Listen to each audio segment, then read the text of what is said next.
शुक्रिया।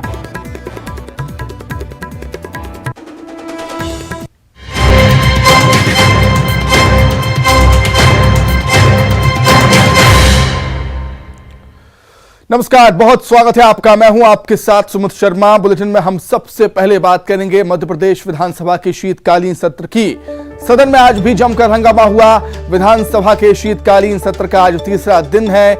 सीएम शिवराज सदन में पहुंचे। विधानसभा सदन में एक बार फिर कर्ज माफी के मुद्दे पर हंगामा हुआ। बाला बच्चन का बयान है, कृषि मंत्री होश में नहीं है। उनके कृषि विभाग ने ही जवाब दिया है। 27 लाख किसानों का 11,000 करोड़ का कर्जा माफ हुआ था।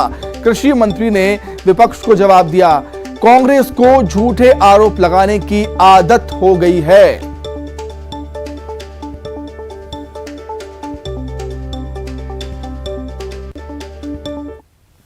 टेलर में कपड़े एक्टर्स के कपड़े दिखते हैं, पर ये बलात्कार बेटियों के साथ होता है वो नहीं दिखता। ये जब बात मैंने कही तो ओपीएस भदौरिया उसी सरकार का मंत्री है, पूरा मंत्रिमंडल बैठा था, उसने मुझ पर हमला करने की कोशिश की। प्रदेश में लगभग सैकड़ों मुद्दे ऐसे हैं जो देश में किसी और प्रदेश में इतना अन्याय और अत्याचार नहीं होता है जितना हमारे मध्य प्रदेश में होता है। ये सरकार, शिवराज सिंह जी की सरकार, कर्ज लेकर घी पीने की एक कहावत सालों से हमने सुनी थी। ये कर्ज लेकर किस तरीके से अय्याशी की जाती है वो सरकार है। कलंक की मध्य प्रदेश की गाथाएं लिख दी है, कलंकित मध्य प्रदेश बना दिया है और इसी के खिलाफ अविश्वास। तो विधायक जीतू पटवारी को आप सुन रहे थे। सदन में हुई बहस पर जीतू पटवारी ने बयान दिया है। पूर्व मंत्री जीतू पटवारी का बड़ा बयान है। मंत्री ओपीएस भदौरिया ने गंभीर आरोप लगाए। सदन में मुझ पर हमला करने की कोशिश की गई। हिंसक लोग अलग अलग तरह से हिंसा करते हैं, जीतू पटवारी का ऐसा कहना। अविश्वास प्रस्ताव को लेकर जीतू पटवारी का बयान है, देश में कहीं इतना अत्याचार नहीं है जितना मध्य प्रदेश में है। कर्ज लेकर अय्याशी कर रही है सरकार, एमपी की सरकार, जीतू पटवारी ऐसा कहते हैं।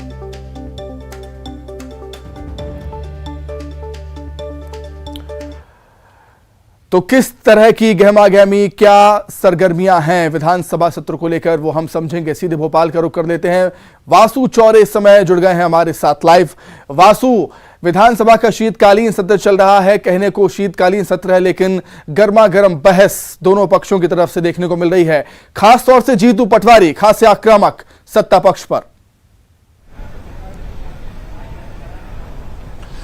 बिल्कुल, देखिए, लगातार विधानसभा के शीतकालीन सत्र की कार्रवाई जारी है और आज कांग्रेस की ओर से अविश्वास प्रस्ताव सदन में पेश किया गया। इस अविश्वास प्रस्ताव के दौरान कई सारे आरोप कांग्रेस की ओर से सत्ता पक्ष के ऊपर लगाए गए। मुख्य रूप से प्रदेश में महिला अत्याचार, आदिवासियों पर अत्याचार, किसानों की कर्ज माफी, महंगाई, भ्रष्टाचार और बेरोजगारी का जो मुद्दा है वो विपक्ष की ओर से सदन में आज जोर शोर से उठाया गया। तमाम सारे आरोप भी कांग्रेस की ओर से लगाए गए। मुख्य रूप से अगर कांग्रेस की बात करें तो नेता प्रतिपक्ष डॉक्टर गोविंद सिंह, जीतू पटवारी, पूर्व गृह मंत्री बाला बच्चन जैसे तमाम जो कांग्रेस के बड़े नेता हैं, सज्जन सिंह वर्मा, इन लोगों ने कांग्रेस की ओर से सत्ता पक्ष पर लगातार हमले बोले और सत्ता पक्ष की ओर से भी लगातार इन पूरे हमलों को काउंटर किया गया। विपक्ष की ओर से जो सवाल लगाए गए उनका जवाब दिया गया। गृह मंत्री नरोत्तम मिश्रा हो, मंत्री प्रद्युम्न सिंह तोमर हो या फिर सरकार के जो अन्य मंत्री हैं, उन्होंने विपक्ष के क्वेश्चंस को काउंटर करने का काम किया। लेकिन जब अविश्वास प्रस्ताव पर सदन में बहस चल रही थी, दोनों ही पक्षों के बीच चर्चा चल रही थी, उस दौरान जीतू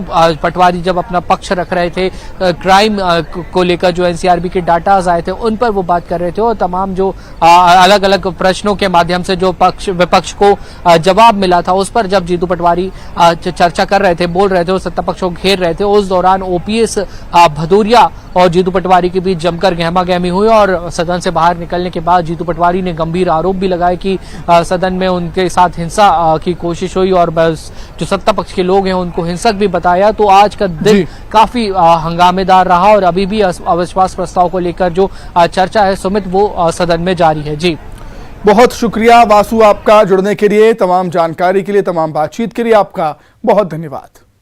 आगे बढ़ेंगे, सीधी से बड़ी खबर। बाजार में युवक की जमकर पिटाई कर दी गई। 3 लोगों पर पिटाई करने का आरोप है। लाठी डंडों से युवक को जमकर पीटा है। थाने से 1 किलोमीटर की दूरी पर यह घटना हुई है, लेकिन पुलिस को कुछ पता ही नहीं इस बारे में।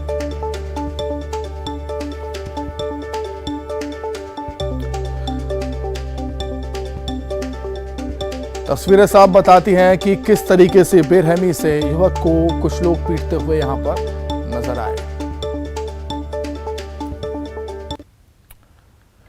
वहीं कटनी में खाद के लिए किसान परेशान हो रहे हैं। किसानों ने चक्का जाम कर दिया है। पुलिस के समझाने के बाद किसानों ने जाम खोला।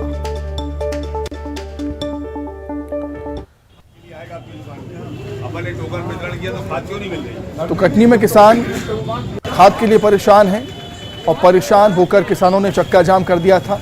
सड़क पर बैठ गए थे बड़ी संख्या में किसान, जिससे आवागमन बाधित हो गया था और चक्का जाम हो गया, जिसके बाद पुलिस मौके पर पहुंची। पुलिस के अधिकारी मौके पर पहुंचे, किसानों से बातचीत की, किसानों को समझाया, जिसके बाद मामला शांत होता हुआ नजर आया और जाम खुला।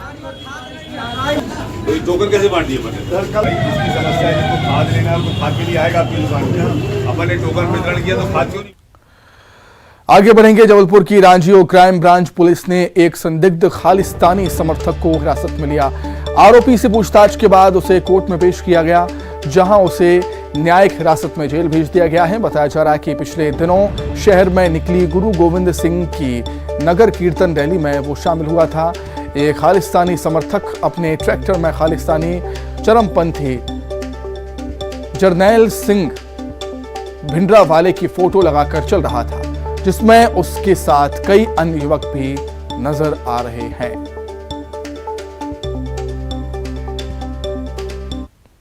दो दिवस पहले रांझी में एक जुलूस निकला था, जिसमें कि जुलूस तो सब अच्छा था, लेकिन एक जो ये पार्टिसिपेंट थे जो अक्यूज्ड हैं, उन्होंने भिंडरावाला उनकी फ़ोटो नेट से डाउनलोड करके अपने ट्रैक्टर के आगे लगा दी और पार्टिसिपेट कर लिया था जुलूस में, और जिसपे कि इसको संज्ञान लेते हुए 505, 153 का एवं अन्य धाराओं के तहत FIR पंजीबद्ध की और इन अक्यूज्ड की गिरफ्तारी की।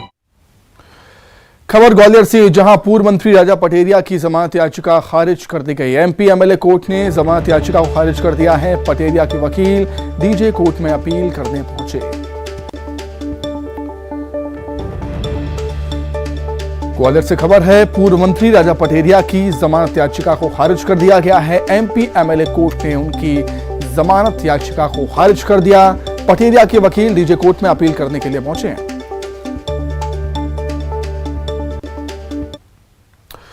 उज्जैन में मठ मंदिरों के सरकारीकरण के विरोध में रामघाट से महाकाल मंदिर तक यात्रा निकाली गई। इस यात्रा में बड़ी संख्या में पंडे पुजारी शामिल हुए। यात्रा का नाम त्राही माम यात्रा रखा गया था। पुजारियों ने बताया कि अगर सरकार ने उनकी मांगें नहीं मानी तो जल्द ही भोपाल में एक बड़ा आंदोलन होगा, और जब हम सरकार बदलने की क्षमता रखते हैं तो आने वाले चुनाव में भी सरकार को हमारी ताकत हम दिखाएंगे। पंडे पुजारियों का ऐसा कहना।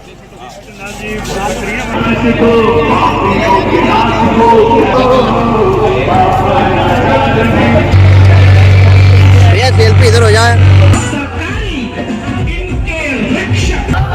मूल उद्देश्य यही है कि पुजारियों का कल्याण हो, पुजारियों को हित हो। सरकार का जो तंत्र यहाँ पर मंदिरों पर चल रहा है, मंदिरों से पुजारियों को बेदखल किया जा रहा है। खाद, बीज, मुआवजा, मंदिर की फसलों का मुआवजा नहीं मिलता है। मंदिर के पुजारी का घर तोड़ा जा रहा है, लोग कब्जा कर रहे हैं, भूमि अधिग्रहण किया जा रहा है। तो दे के हर सरकारें केवल मंदिरों को टारगेट कर रही है, पुजारियों को टारगेट कर रही है। और फिर भी जो परंपरागत पुजारी है, जो कई वंशानुगत पीढ़ी दर पीढ़ी यहाँ के मंदिर के पुजारी है, वो मंदिर के पुजारी सरकारी तंत्र से मुक्त हो, सरकार का शिकंजा वहाँ से मुक्त हो, और पुजारियों का जो नाम मंदिर पर चढ़े और जो हमारी भूमि पर है वो भी पुजारी का नाम रहे। पुजारी सेवा करता है, लेकिन बार बार सरकारें पुजारी को जो टारगेट कर रही है, तकलीफ दे रही है। शासन, प्रशासन और सरकार को जगाने के लिए सारे पुजारी संगठन आज मंत्री मोहन यादव के माता सीता पर दिए बयान के मामले ने तूल पकड़ लिया है। दिग्विजय सिंह ने इस मामले को लेकर ट्वीट किया, जिसके बाद उज्जैन में कांग्रेस ने प्रदर्शन किया और निशाना साधते हुए कहा कि अब कहां गए बजरंगबली, जय जय श्री राम के नारे लगाने वाले। अब उनकी भावनाएं आहत नहीं हुई। कांग्रेस नेताओं का कहना है कि यह विरोध लगातार जारी रहेगा जब तक मंत्री माफी नहीं मांगेंगे। आपको बता दें कि उच्च शिक्षा मंत्री ने कहा था कि माता सीता का भूमि में समाना मानो आज के समय में आत्महत्या के समान हो।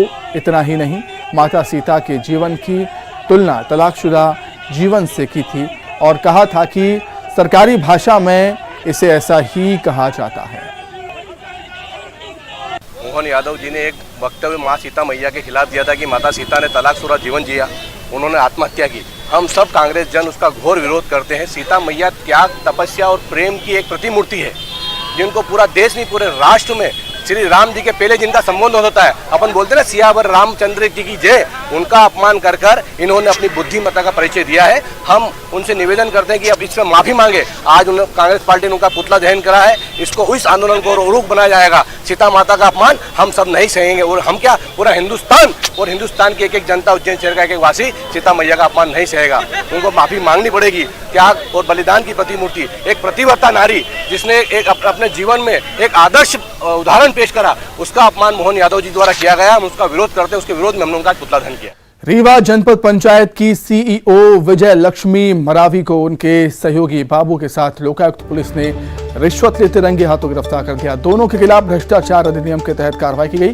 बताया जा रहा है कि जनपद पंचायत कार्यालय में कार्यरत परियोजना समन्वयक संजीव पांडे की 2 महीने से रुके वेतन को पास करने के एवज में सीईओ के साथ बाबू ने 6500 रुपये रिश्वत की मांग की थी, जिस पर 5000 रुपये सीईओ और 1500 रुपये बाबू को लेते हुए लोकायुक्त ने रंगे हाथों पकड़ दिया। परियोजना समन्वयक हैं जिला पंचायत जनपद पंचायत रीवा में, ये वहीं जॉब करते हैं। तो इनका हॉर्निया का और कुछ ऑपरेशन वगैरह हुआ था, तो इन्होंने मेडिकल लीव लिया। मेडिकल अवकाश में जाने के बाद जब ये स्वस्थ हो गए तो वापस आए, तो उसमें माह अक्टूबर और नवंबर का इनका 2 माह का वेतन रोका हुआ था, जिसके संबंध में इन्हें सारे पेपर लगाए थे अपने इलाज के और मांग की थी मेरा वेतन निकाला जाए। उसी वेतन निकालने के 2 माह के वेतन निकालने के एवज में जो है सीओ जनपद पंचायत रीवा विजय लक्ष्मी मरावी और जो है दूसरा जो बाबू हैं उनके महेंद्र वर्मा, इनके द्वारा जो है क्रमशः 5000 सीओ ने और 1500 उन्होंने रुपए की मांग की थी। तो आज दोनों को जनपद पंचायत कार्यालय रीवा में ही 6500 रुपए की नगद रिश्वत लेते हुए लोकायुक्त रीवा के द्वारा जो है पकड़ा गया है। अभी हम कार्रवाई एडीपीओ परीक्षा में पूछे गए इस सवाल को लेकर मध्य प्रदेश लोक सेवा आयोग एक बार फिर सवालों के घेरे में आ गया है। दरअसल एमपीपीएससी ने रविवार को सहायक जिला अभियोजन अधिकारी की परीक्षा आयोजित की थी, जिसमें कांग्रेस से जुड़ा सवाल पूछने पर बवाल मच गया और इसे लेकर बीजेपी और कांग्रेस दोनों दल आमने सामने आ गए। इंदौर में बीजेपी विधि प्रकोष्ठ के संयोजक और हाईकोर्ट एडवोकेट निमेश पाठक ने कहा कि सरकारी वकील चुनने के लिए सामान्य ज्ञान के बजाय कांग्रेस के ज्ञान की परीक्षा क्यों ली जा रही है।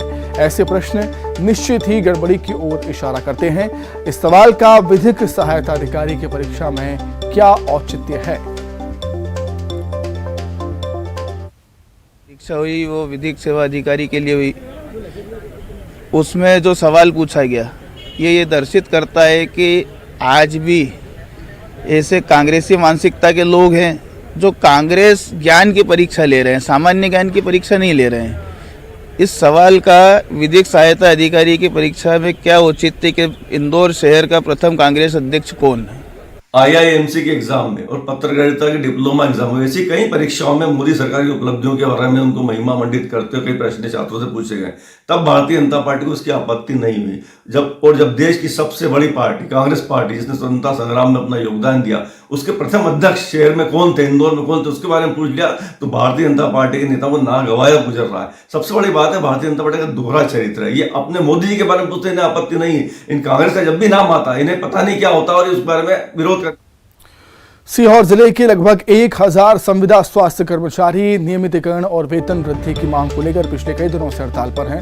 सरकार का ध्यान आकर्षित करने के लिए आंदोलनरत कर्मियों ने पीपीटी किट पहनकर प्रदर्शन किया। हड़ताल पर जाने से जिले की स्वास्थ्य सेवाओं का बुरा हाल हो गया है। पूरी सरकारी स्वास्थ्य सेवाएं चरमरासी गई हैं।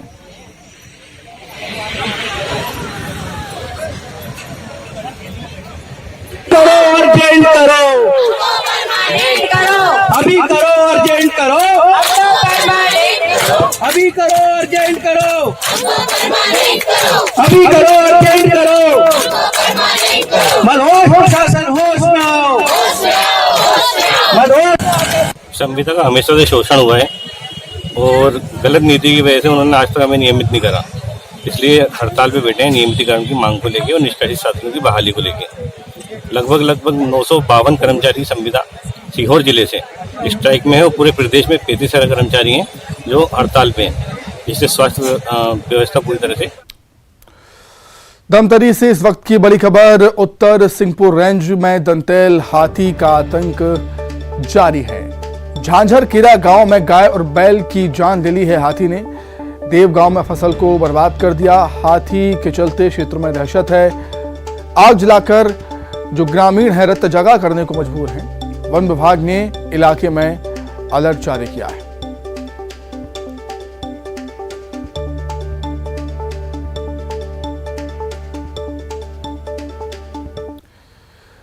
वहीं जशपुर में हाथी ने ग्रामीण पर हमला कर दिया। हाथी के हमले में ग्रामीण घायल हो गया है। लकड़ी लेने के लिए जंगल में ग्रामीण गया हुआ था। पत्थलगांव सिविल अस्पताल में ग्रामीण को भर्ती किया गया उपचार के लिए। पत्थलगांव वन परिक्षेत्र के झंडा घाट की घटना।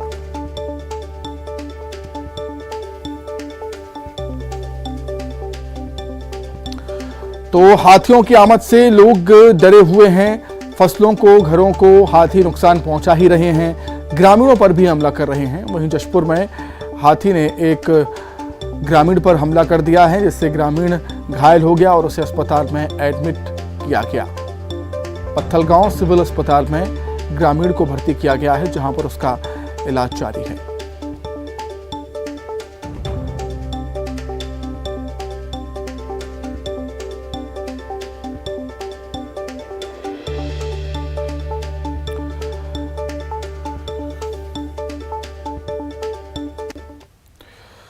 खबर बालोद से, जहां ग्रामीण हाथियों के खौफ के साए में जी रहे हैं। बीती रात बरही गांव में दंतैल हाथी ने जमकर तांडव मचाया, उत्पात मचाया। गन्ने और केले की फसलों को रौंदते हुए हाथी लोगों के घरों तक पहुंच रहे हैं और कच्चे मकानों को ध्वस्त कर देते हैं। इधर वन विभाग की टीम मुनादी कराकर गांव के लोगों को अलर्ट कर रही है।